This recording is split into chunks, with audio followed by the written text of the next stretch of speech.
Hello everyone, magandang umaga, magandang hapon. Kagising ko lang. So, as usual, dahil nag-scroll ako ng Facebook ko, tumitingin ng mga post, kausap ko si mama, kausap ko kapatid ko. So as of now, wala pa daw dumating na tulong, tubig may inom. So wala pa silang natanggap. So I'm not sure kung yung iba ay may natanggap na.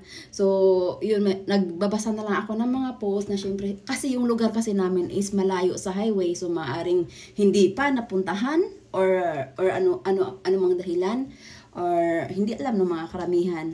So ako gusto ko man tumulong, pero isa rin po ang aking pamilya sa biktima. Kaya ang kaya ko lang is yung aking pamilya. So ang aking pinsan nag-ano na rin kahapon, pero hindi pa siya dumating ngayon sa Tabaaw. So hindi ko rin kasi alam yung madadaanan kung okay pa sa motor, kasi magmo-motor lang siya.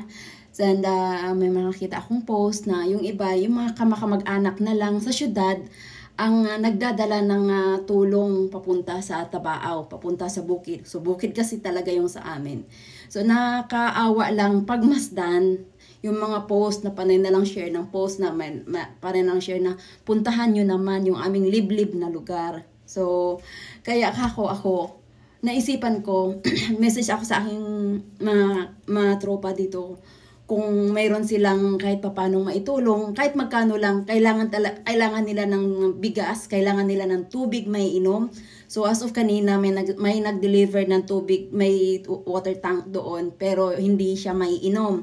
So para yun sa pang gamit sa bahay.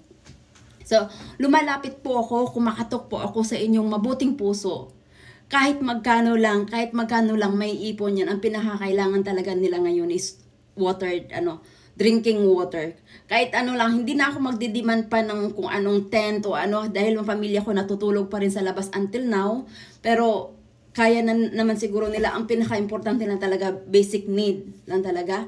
Kasi nagkumontak na rin ako sa aking pinsan sa syudad, kasi wala naman ako doon para mag-asikaso. Andin yung aking anak, kinontak ko rin ang aking anak. Kahit konti lang, paunti-unti lang, kahit isang bottle of water, kung may ipon yan, malaking bagay na yan, na kahit paano makakaabot din kami sa aming kapitbahay, dahil syempre kami din ay biktima. So uunahin namin ang aming pamilya, pero kung mayroong sobra, kung mayroon kayong maitulong, mas malaking bagay yun na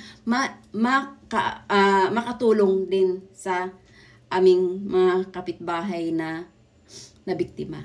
Salamat!